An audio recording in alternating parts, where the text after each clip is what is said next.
very honoured and very grateful, and also thank you for all your incredible support from WSA, the Water Skills Academy throughout the Great British Paddle. I've always said from the start, I'm certainly no expert in paddling, and I'm learning the hard way. And it's thanks to people like yourselves, professionals, which, as you say, started that journey with Johnny, a bit of a legend, when I first came to you guys very early on.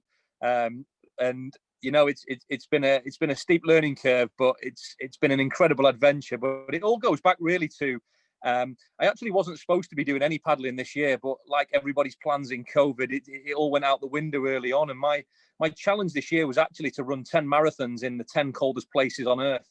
It was a challenge that I called Running Dangerously, the Polar Edition, which stemmed from two previous challenges, which was in 2018, I did a challenge called Running Dangerously, which was to run long distance endurance races in Iraq, Afghanistan and Somalia, which at the time were considered three of the most dangerous countries in the world. And then the year after, 2019, I did a world first row, which was to row across what's called the Bab el Mandab Straits between Yemen and the Horn of Africa. Again, a very dangerous sort of stretch of water. And it's not, I don't go to these places because I'm some sort of madman with a death wish.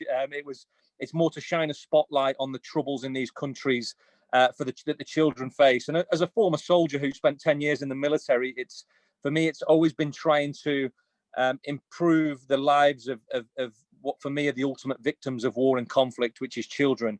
I made a promise a few years ago to build a school on the Horn of Africa, and a bit like this paddle that I'm on at the moment, I probably bit off a lot more than I could chew when I made that promise. And I've been trying to raise the best part of about $500,000 for the last 3 years to finish building this school, to inspire some hope through the gift of education. And I still needed to, I've done lots of great fundraising projects through adventure, using the spirit of adventure. And I still am about 100,000 short at the start of the year. So I set off on this running project, and I ran long distance cold races in Siberia, the Yukon, Alaska and Iceland.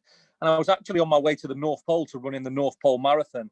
And the whole world went into lockdown and COVID. And then, they sent us all home like they have done to everyone else. And I was sat at home, and paddleboarding was something that I'd had a few sessions on my local river down near Basingstoke and it was something that I found really sort of therapeutic for my own. When you're on that little river in the summer in Basingstoke, it's obviously on the north coast of Scotland. But well, why don't we use paddleboarding, because it's one of the few things that COVID still allows us to do, to go and do a new adventure and go and try something new and push the boundaries. And I guess, why did I take on something as grand as trying the Great British Paddle that no one has successfully achieved yet? I think that was really, for me, it's not about what I'm doing, it's about why I'm doing it. And although it's a great adventure, most importantly for me, it's about trying to raise that 100,000, raise awareness of children affected by war and conflict. And what I've learned from my own sort of charitable adventures is the bigger the adventure, the more risky, the more challenging, the more sort of public appeal you get. And when you throw in a Guinness World Record or a couple of world firsts, you get the media attention that you need to generate some serious publicity, which then in turn generates serious funds. And we've been amazing progress so far. We've raised just short of £24,000 from the great British public, and we've got some more big donations to come over the next few weeks. So I tell people, really, it's not about what we're doing, it's about why we're doing it. And I think in these challenging times as well, every day for me, I'll be very honest, every day I feel like giving up. At the moment, it's relentless, the weather up here. It's not conducive to paddleboarding, to stand-up paddleboarding at all. And when I speak to some of the best paddleboarders in the game, many of them who are WSA ambassadors and friends of WSA, they tell me that they wouldn't be paddling in this weather ever. And so I take a lot of sort of positives from that it's not me who just thinks it's really hard. The best paddleboarders out there tell me that nobody paddles in the conditions that we're trying to paddle in. But yeah, as I say, it's about building that school. It's about inspiring hope, and also showing people that, every day is a tough day at the moment, but it's about that spirit of endeavor. It's about keeping moving forward, regardless of the circumstances, regardless of what life throws at you, and staying positive. And I truly believe that, I know I'm not the fittest, I know I'm not going to be the fastest, but I do believe that I can show people, if you keep chipping away at life, you will get there in the end, regardless of what hurdles are thrown in your track, so to speak. So let's go back to the fundraising. We want to get this in a few times. How do people donate? Yeah, obviously the people can help in lots of different ways. The best way and the most productive way for me is for people to donate hard cash. That's the reality, and that can be just via the simple sort of fundraising link on the website. It goes direct to the charity from there. Interesting point about the charity side. Frontline Children, a charity that I'm involved in, and one of the founders, set up as an ambassador. We are a charity that has no paid or salaried staff. So anybody involved in this charity is a complete volunteer, which means 100% of the funds go directly where they need to. I think that's really important. You know, a lot of the charities that you come across, it isn't always the case. But we know that every penny that goes will go directly to the school. On the Great British Paddle website, it's very easy to remember, thegreatbritishpaddle.com. You find the fundraising links there. But even I also appreciate that this is a tough time for people. People are losing jobs. People are being made redundant. They're on furlough and all these sort of things. So even just something as simple as sharing a video or sharing one of our posts, that is, every little bit helps raise awareness, because sometimes fundraising is one thing, but fundraising doesn't always raise awareness or make a difference. So anything you can do, whether it's liking a post or sharing one of our posts, things like that, they all make a big difference. You know, positive comments, even when, you know, we've had 4 or 5 days at anchor and it's pretty miserable, you know, somebody sends us a nice positive comment. It's those little things in the tough times that make a big difference. So lots of people as well have done some great things. You know, I've had schools, colleges, we've had lots of your ambassadors, lots of other paddlers in the community doing their own fundraisers to contribute towards ours, which is amazing and is a testament to the amazing people out there. And I think that one of the big things that I've picked up from the stand-up paddling sort of community is that it's very humble. You know, I've done a lot of adventures around the world, different types of events, and there is a real humility in the SUP community. What I really like, you know, there's no egos, there's nobody. Everybody just wants to help, and I really like that. It's not always the case when you do extreme events and Ironmans or triathlons. People normally want to tell you how good they are or what they've done, whereas the best paddlers out there have been so supportive and just helped me and shared knowledge. And you know, I acknowledge that I'm still very new to it and learning the hard way. And I take on everyone's advice that they give me, and I'm very grateful for that as well.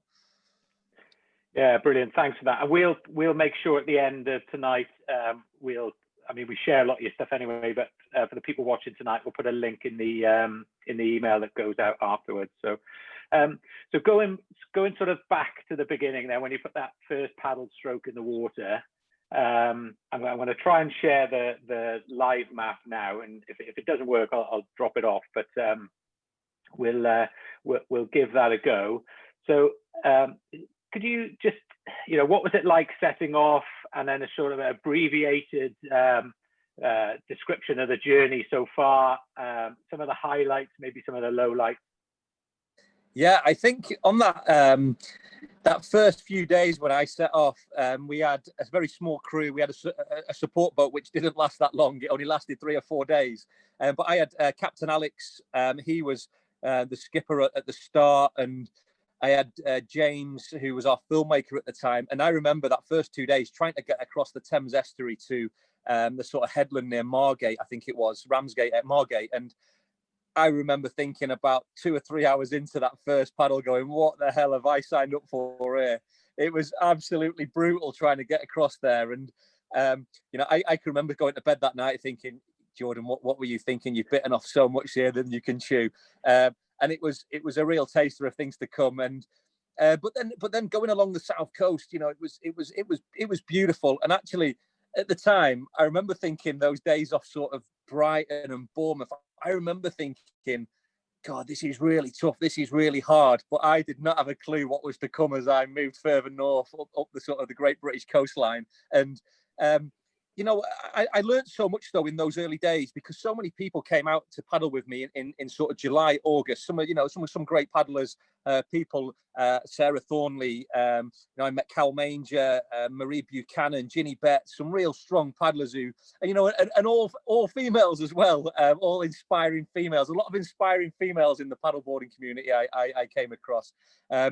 and they taught me so many small little tips and tricks. You know, people like Johnny, people like yourselves, who were doing a bit of analysis on the videos that were being produced and saying, you know, just look at where you're, you know, when you're doing your power stroke or your entry or your exit, just think about tweaking them. And those little small things that, although they might not make huge differences over a 30-minute paddle, but when you're paddling, you know, 2, 3, 4,000 kilometers, they make big difference. They chop off weeks on your paddle if you're getting your technique tweaked, you know, when you're doing this sort of distance. But then, you know, getting across, I think getting round Land's End, there were some big headlands on the south coast that even today, having paddled through, you know, a lot of Scotland, some of those headlands were still some of the toughest places, like Dungeness Point, Selsey Bill, Portland Bill, Land's End, the Lizard. You know, even I've had tough times in Scotland. Some of those south coasts in the summer, them headlands, if you get them on the wrong day, you know, they can really cause you big problems. And I always find it really, really fascinating and quite funny that every fisherman that I meet on the Great British coastline, they always tell me that the next headland is the toughest one. This is the one that you don't want to do. This is the one that nobody ever survives, and that fishermen and sailors don't want to take on. And that's been the same at every headland all the way up to Cape Wrath. It's quite a bit of a running joke internally in the team.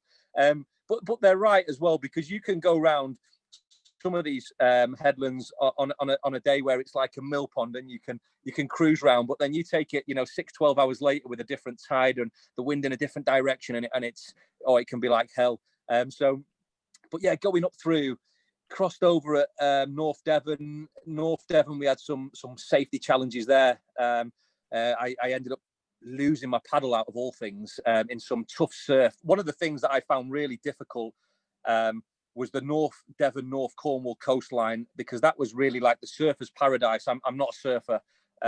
And we had to really change and adapt our plans going, because getting in and out of surf beaches when you're not a surfer or have any experience of dealing with surf, that was a monster challenge for me. And I remember I got a real good help actually from one of the senior lifeguards down in North Devon, who actually taught me a lot about prone paddling, and getting out over the surf, and you know, but when you're trying to do that with lots of kit and equipment as well, it just magnifies the challenge.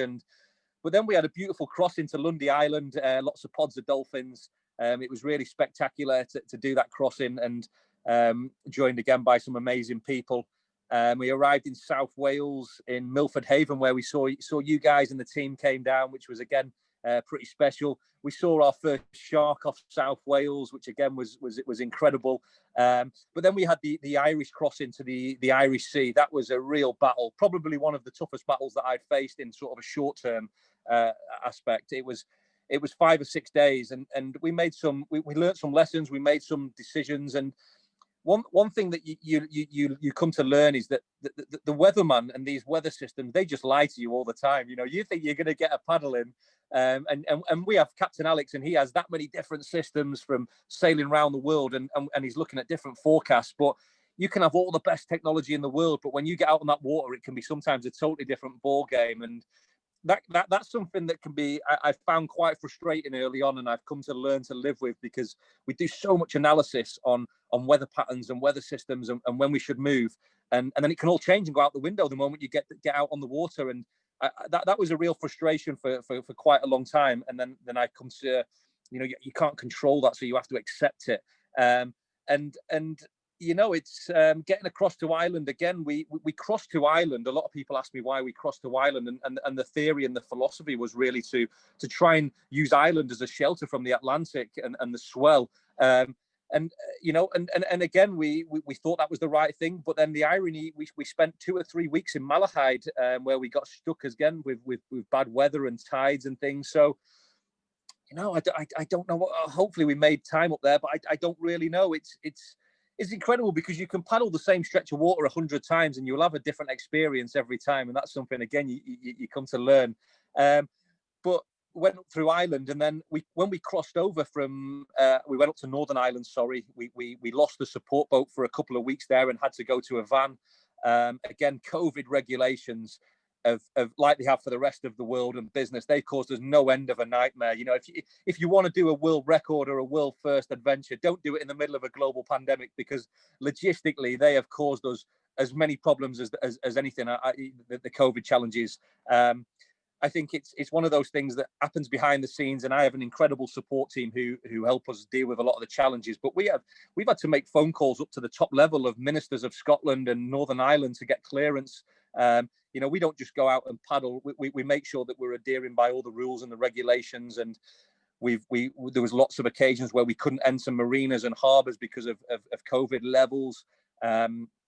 Real challenging and very stressful. But yeah, we got up to Northern Ireland. We crossed over from sort of Bangor and Belfast area, and we crossed to a place called Campbelltown. And that was my biggest paddle in one day, actually. Ironically, so from crossing the Irish Sea early on in late summer, which was one of my toughest paddles, which took me about 5 or 6 days to get across, to then going to the north of Northern Ireland, going back to Scotland. It was a 77-kilometre paddle in one hit, which was amazing, and it was very favourable conditions. And that just shows that paddling the same almost stretch of water, but 2 months ahead, you'd think it'd be treacherous. And I was really dreading that paddle, but it was one of my favourite paddles because the conditions were so beautiful. And then when we got into Scotland, and I think Scotland has definitely been the ultimate challenge, because although the Irish Sea crossing was very difficult, Scotland is consistently difficult. Every day is a challenge in Scotland with the weather and the conditions and the time of year. But it's also, even as a proud Englishman, it's also for me the most beautiful part of Great Britain that I've seen. I think I often describe it as being beautifully brutal. As much as you take a battering every time you get on the water up here, you get to see a lot of pleasantries. You're always paddling with dolphins. You see a magnificent landscapes. You've got sea otters. You've got grey seals. The orca has eluded us so far, but we're hopeful in the Pentland Firth maybe we might see the magnificent orcas. But as the local fisherman said, be careful what you wish for. There's a reason they call them killer whales as well. So no, but it's been magical, for a couple of days to get round it. But it's been an incredible adventure, and that's probably, talking to you now is the first time that I've properly reflected on the journey so far. But it's taken a lot longer than I ever would have thought. I was very naive, absolutely, coming into it. But I think Sarah Thornley said, maybe if you knew what you knew, you probably wouldn't have done it, and that's probably right. I came into it very naive, and that's probably half the reason I started it, because if I knew what I knew now and how long it would have taken, would I have probably done it again? Maybe not, because it's I think that the biggest challenge for me is being away from my daughter. That's the mental and the psychological battle, especially at Christmas time we're coming to now. This is a Christmas away from my family still, who I've not seen for many months. So you have to remember your why. I think that's one thing I say to people.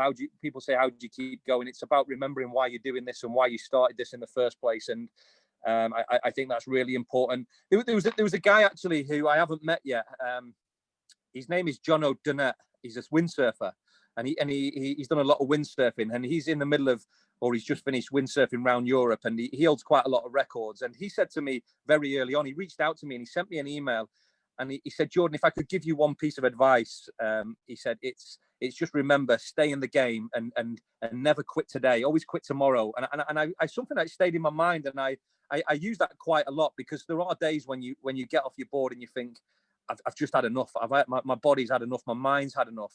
And then I always think, well, I'll see how I feel tomorrow, because I've finished now. I'll go to bed now and see how I finish tomorrow. And tomorrow, of course, you're fresh and you're raring to go again, and you look at the map and you've hopefully chipped away at it. So, for me, it's about staying in the game, because it's so easy to give up, and it's really about that spirit of endeavour and showing young people as well, because we have a lot of Army cadets. When I'm very proud ambassador for the Army cadets, and they send me lots and lots of messages, and it's about showing them that if you just keep chipping away, you'll get there in the end. And I think that's a good sort of analogy for life, especially in these challenging times. You have to. I try to reframe a lot of negative thoughts, and I have lots of negative thoughts in my mind, especially at the moment. I've not paddled for maybe 5-6 days now, and that's been a real battle for me mentally, to know that Christmas is going on, my family's at home, and I'm still just sat here looking at the sea, thinking, when's the wind going to change? And I try to reframe these negative thoughts into, well, actually, now my body's had 5 days to fully recover, so I should hit the water much stronger next time.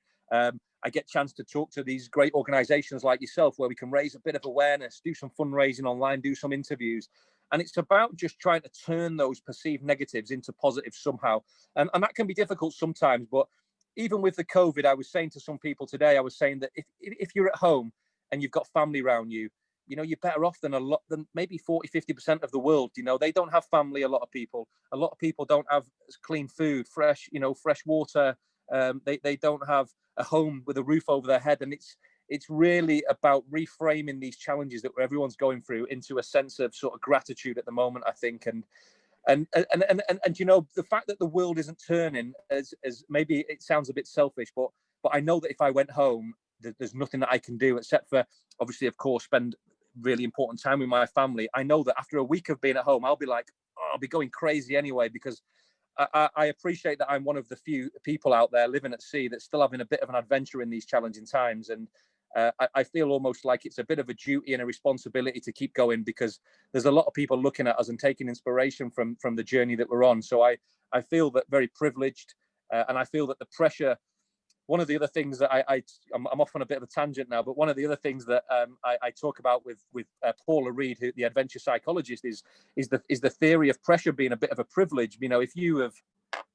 I feel under a lot of pressure to deliver now, because we've come so far. Even though I sometimes want to go home and give up, I feel under pressure that there's a lot of people looking, and there's a lot of people wanting us to keep going, and there's also a lot of people taking inspiration, and there's also a charity promise that I made to those children in Africa. So I feel under immense pressure, but I've tried to reframe that pressure, because pressure is actually a privilege. It's a privilege given to few people, and because I've stepped into what is this arena, which is the ocean now, and people have supported me, and lots of people and incredible brands, from every brand that I work with, to yourselves, to the sponsors, to the donors.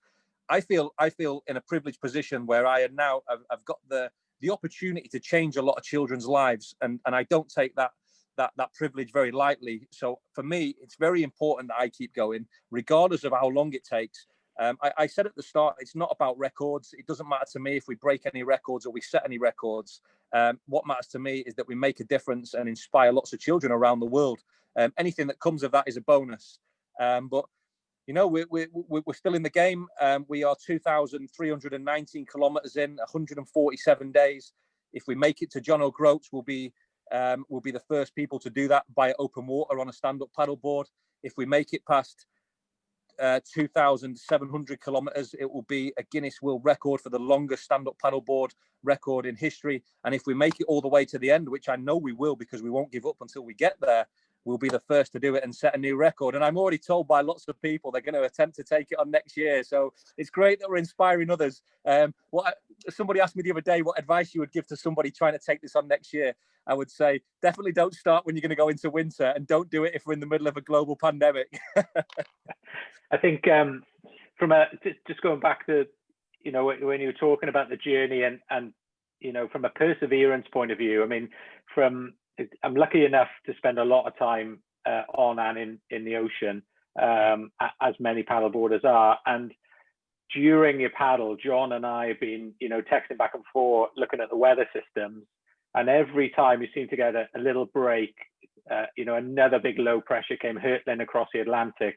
And we know sort of what weather that delivers. So, to get to where you are now, I think, it's a mammoth achievement, to pick in those spots from the navigation, the crew, but, ultimately every single paddle stroke is just phenomenal. And we're certainly, super proud of you for the, every stroke you take. I sometimes put that into text to you, and every single one makes you go that little bit more forward. So yeah, fantastic. No, thank you. And a really positive, I think it's something we should all take on, really. We do a lot of work in Nepal, and certainly like the young people in Africa and Asia, they don't have the opportunities that we have. So yeah, we certainly second that. We've got quite a few questions coming in, and one of them is around kit and equipment. So tell us a little bit about the kit you're using, and how it's working for you. Basically how it's working for you, and you're enjoying using it. Yeah, I've very, very fortunate to work with lots of incredible brands, and lots of different people who have reached out to me to offer me kit to help me through different legs, including yourselves and Gareth at Get on the Water UK. And in fact, I'm not going to start naming people because I'll miss somebody out. But I think just for people, what am I using? I'm using an SIC board. Some people call it SICK. I still don't know what is the right thing to say, SIC or SICK. I'm using a 14 by 28. It's an Okeanos. It's a hard board. Again, I'd never used a hard board or even stood on one before. Johnny took me on this board when I was doing my training with you. He must have been thinking, Johnny, when I first came down with that first session, what is this guy doing? I literally stood up for about 10 minutes in 2 days, I think. I couldn't stay on the board. So, it's incredible to think what it was like now to where I am then. But I use a Blackfish paddle. I use the Viento, an excellent paddle. I've used a Blackfish paddle from day one. Again, from Get on the Water UK, Blackfish Paddles Europe, and Gareth and the team there, which have been amazing.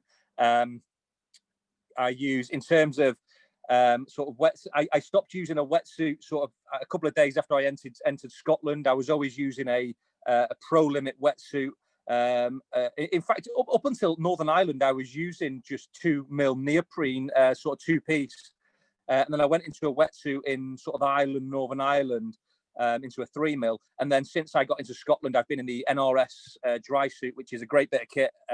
It's really good. I do find it, just dry suits, wetsuits, he found me with the seasickness and the choking. I found it really difficult I've had really terrible seasickness from being on the boat from day one, really. And it's something that I really miss from when I did the first sort of 65, 70 days with a support van along the south coast, up until sort of North Devon.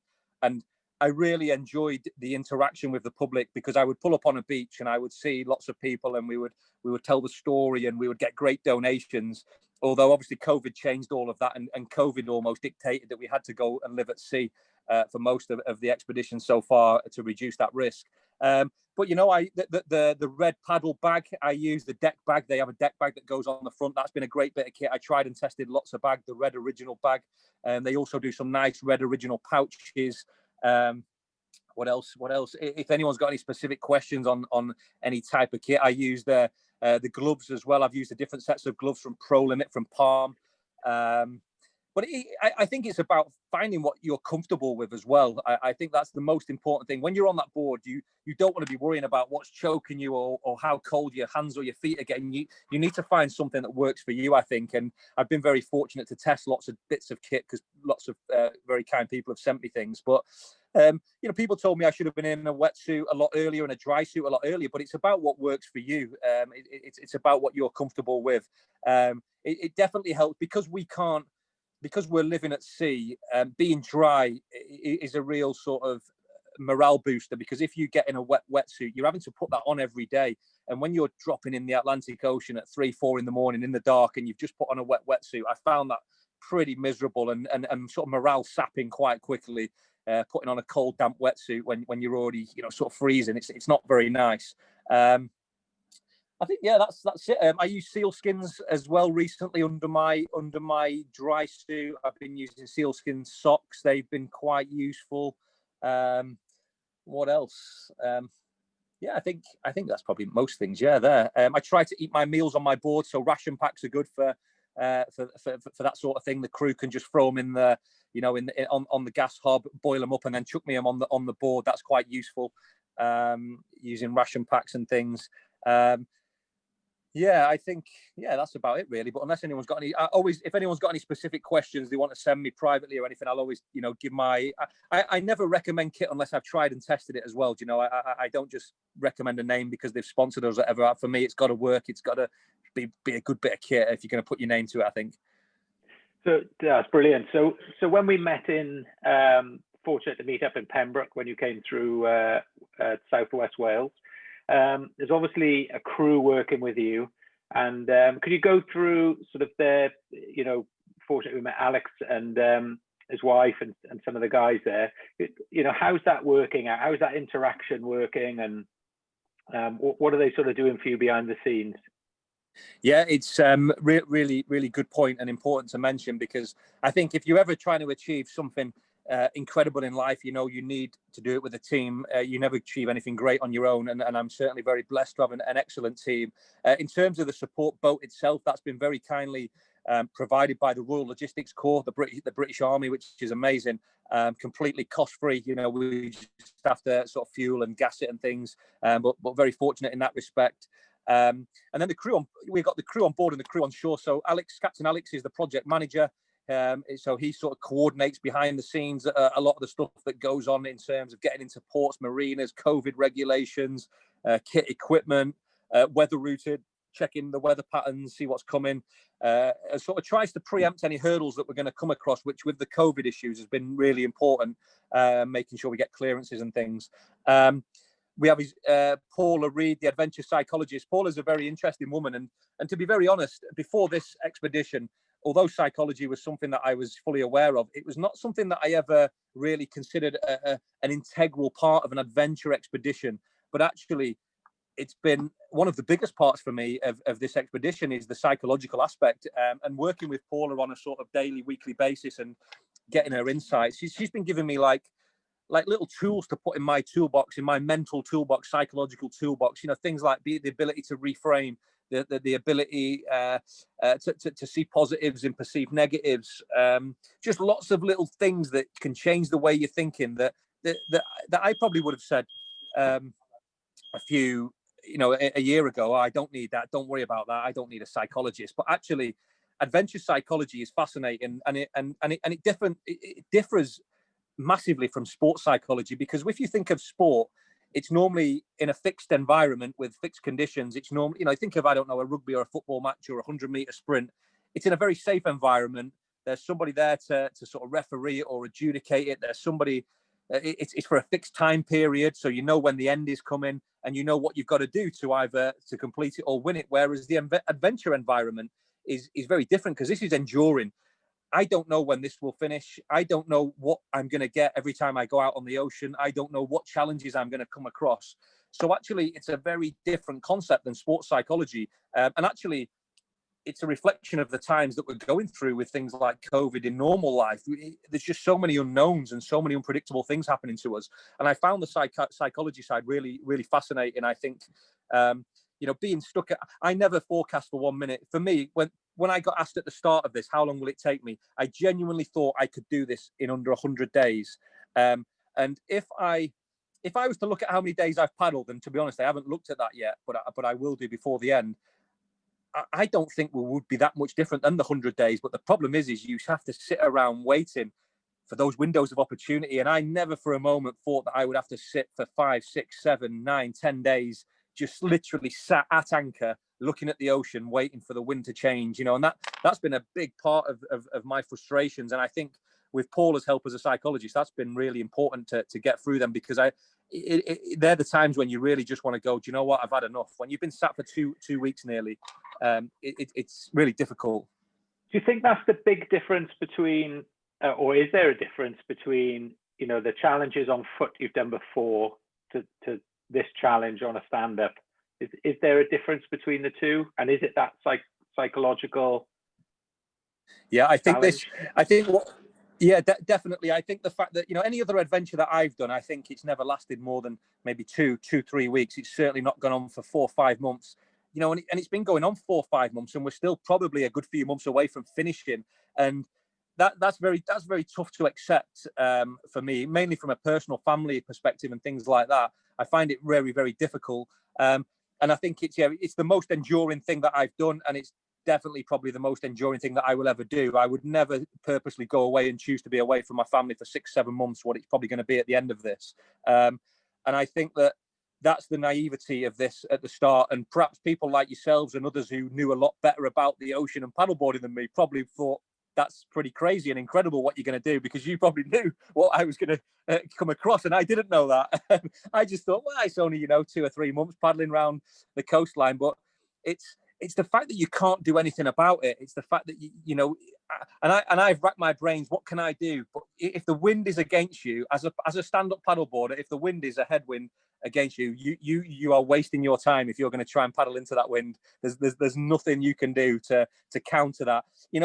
I've come to learn a lot about like the topography of the land and using cliff lines and headlands to my advantage and those sort of things. But if the wind's against you or there's a weather system coming across, you've got to sit and be patient. And I think that patience, perseverance, discipline, they're the main things that I took away from the last month. It's about that ability to keep turning up, even though you're not going to make that much progress. If I look at how long the top coast is across the top of Scotland, it's actually about the same distance as that one paddle that I did from Northern Ireland to Scotland. It's incredible to think that one paddle I've done more than nearly the whole length of the top of Scotland. Yet I've been sat here for 2 weeks and I've made about 20 kilometers or whatever it is. I've paddled for 6-7 hours the other day, and I did 13 kilometers, and I just thought, what am I doing differently? I'm fresher than I've ever been. I'm getting more recovery time, but it's just a different environment. It's a very different environment. But sorry, I digressed a bit too. We've also got a filmmaker on board. We've got Alfie Marsh, who's done an incredible job, and I think it's been really important actually, from the fundraising for the sponsors. For him to capture the emotion is a real talent, and to be able to do it in an authentic way. We don't script anything. Alfie has his camera there, and as you probably see, I'm normally throwing up or crying into my hands or whatever, and he's still there filming. He doesn't care if I'm all right or not. He just wants to capture his BAFTA winning moment, Alfie, which is amazing, and that's what he should do as a filmmaker. At the moment, we've got Max Rivers, who is an experienced sailing instructor. He's our captain. And then on shore, we've got the incredible people doing our PR, our social media. We've got Katie, Freya, Mia, loads of amazing people. We had Tori from South Wales as well. And we're never short of people who want to get involved, but obviously COVID is the big challenge. And it's actually, we've had a bit of a bitter blow, like everyone has, over the last 24 hours, because we were actually due to do a crew change in the next week, where the current crew were going to go home for Christmas. And because of the regulations, certainly in Scotland, we now have to keep the same crew on board. And the crew that was going to come here can't come now because of regulation changes. And we will now go and live back at anchor again and at sea, which is a real morale killer, and a bit hard for some people to accept, especially those with young brothers, sisters, children and things who thought they were going home. But again, it's like the rest of the nation at the moment. It's just, it is what it is, unfortunately. But an amazing team who are very much committed to the cause, all in it for their own reasons, different reasons. But I think as a team, we've really grown as well. I think, as you say, like things like perseverance, that ability to never give up. Everybody's on that same journey. Believe it or not, the paddling is actually the easy bit sometimes. It's the logistics and the COVID challenges and the stresses of trying to replenish food when you're not allowed to go ashore in certain places. It's no running out of water when no one's had a shower for a week or whatever it might be. It's those things that cause the most stress. Actually, when you're on the water paddling, that's what it's that blue therapy that we enjoy, regardless of the conditions and the environment. That's the challenge, isn't it, to be on the water? That's what we're here for. So I think it's all the things that go on off the water that cause us the most headaches and the most stress, to be quite honest. Yeah, I think going back to the filmmaking, Alfie is certain, well, that and the I think I can't remember the last. Yeah, James. James. Yeah. I mean, they really are capturing the moment. It's as you say, it's mostly you being sick. He seems to enjoy that. Yeah, brutal, absolute for anyone who's been seasick. It's certainly, there's no escape, is there? No. But yeah, it really is worth. I look forward to each episode, just to see, how it comes out and what you're going through. It's certainly, give him a tap on the back from us. It's superb filmmaking. Yeah, thank you. Yeah. So you've mentioned about going back to anchor. How do the weather dependent, obviously, but how do the next sort of couple of weeks do you think will play out in terms of COVID stops, whether there's any harbours along that coast, and where you think it'll work? Yeah, so we've spent most of the last 12, 24 hours looking at the next leg now, and we're currently actually in a place called Scrabster, which is the only sort of harbour on the north coast. And the challenge for us is that we're actually about 4.5, 5 hours away from my RV paddle point. So what we are going to do in the next 24 hours, perhaps, is maybe use some local support to move by road so we can go in and have a look. Because what we're doing is when we're quite close to my RV pinpoint, we can just have a look. And even on the bad days, sometimes the weather, man, is completely wrong, the forecast. And it might say that the headwinds against you and you can't make any progress. But if you're on site, you can have a look and make that decision firsthand. And when you're 4 or 5 hours away, that's quite difficult. So there's a couple of local, very kind people who have sort of said to us, we can help you with if you need to go and have a look by road and just sit there and wait. So that might be something we'll do. And it also, we're conscious that we ain't going to get many more fuel up points in the north of Scotland when we leave here. So we're trying to get all our fuel on board, get our jerry cans filled, get our food supplies over the festive period, and then sort of go into a bit of a hard routine. But I think maybe I'm being optimistic, but I would like to think by Christmas Day, Christmas Eve, we'll hit John O'Groats based on current forecasts. I think that there's 2.5 windows in the next 5-6 days that we've been waiting for that are going to hopefully come through. So I hope to be at John O'Groats before Christmas Day. It seems like it's been a long time coming. And then we will most likely then cross there's a sort of a big sort of stretch of water there. And we won't go into Inverness. We'll try and cross over. It's about 100-kilometre paddle. We try and do it in 1 to 2, maybe 3 hits, whatever it gives us, or whatever the weather gives us. And hopefully as we move into January, I don't think regulations in Scotland are going to relax before mid-January now. I think we're sort of locked in up here. So we will do our best. If a lot of harbours now, when they do let you in, they don't let you go ashore, which is completely fair enough and understandable. So we're just very grateful if we can get into tie up on a pontoon, even if it's a mooring or a pontoon, just somewhere where it means I'm not going to be throwing up all night. I'm just super grateful for. But yeah, we may, when we get back to England, we may go back for the home leg, back to a van again, just because of we raised a lot more funds and more awareness when I was going ashore.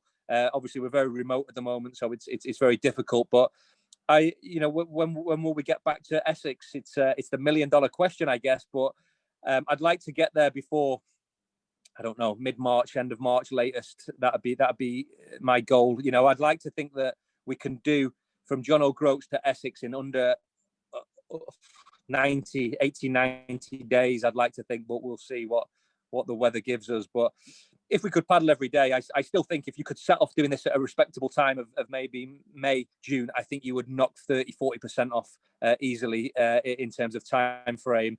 But that's all part of the challenge. It's the psychological battle as well. And it is what it is. So the plan is then to stick with a yacht, cross the top, and then round the corner to the south, and take as much as you can off around that big bay going into Inverness. I think there's two. Yeah, so take as much as we can off that top bit, because it would save about 150 kilometres if we can cut straight over the top there to the headland. And then there's another sort of less prominent headland going down towards Edinburgh. There's another little bit of maybe cut off on that way on the second part of Scotland, but getting towards sort of use the boat and the yacht till definitely we get to England at sort of Berwick way, that way, and then we'll reassess from there what the COVID regulations are, what we need to do. But at the moment, the plan is to stick with the yacht until we get out of Scotland, mainly for COVID and obviously for efficiency as well. Yeah, absolutely fantastic. Well, we're watching you every day. I've got the tracker on. Probably should be doing some work, but generally trying to work out where you are, knowing that coastline reasonably well. And I must say, every time I've been lucky enough to spend a lot of time on the cliffs overlooking the sea there, and I've always thought that is some paddle. If someone, I've got a friend who's kayaked around there, and I've always thought that is serious stuff. It's so remote, it's so exposed. So, like I said earlier on, absolutely phenomenal paddling, and just keep at it. The comments are coming in now, just saying, enjoy your Christmas and just keep it going. It just, it's really inspirational. So, no, thank you so much. I think we'll draw that one to a close. Just to say a massive thanks to everyone who's watched all the webinars this year. They kicked off during lockdown, the first one, funny enough. It's been an honour, really, is to have you on tonight. We're if anyone's up for an adventure in 2021, we run a series of wilderness trips around the globe. Hopefully, we'll be allowed to leave our shores. If not, Scotland, Wylie, Pembroke are all available. We've launched this week a new website with our online safety course, which is a really big piece of work from all our trainers. So that's available online on our website. And as we're a 1% for the Planet organization and a B Corp, we've got a month's supply on limited edition t-shirts with our two, not flexing my muscle, with Save Our Rivers and Surfers Against Sewage, with the money, a percentage of every sale going to those guys. So that's us giving back. I guess finally, Chris and I will be dropping some money into the fundraising account tonight. So thanks very much. And yeah, everyone, please have a safe and great Christmas. I'm sure I'll be messaging you over the Christmas period, Jordan, but from all of us, massive thanks, and keep it going. You're doing a great job. No, thanks so much, mate. Thank you to everyone who's tuned in. Thank you to everyone at Water Skills Academy, and wishing you all a very Merry Christmas, and hopefully see you soon. Yeah. Cheers, Jordan. Thanks a lot. Thank you. Bye-bye. See you soon. Bye. Bye.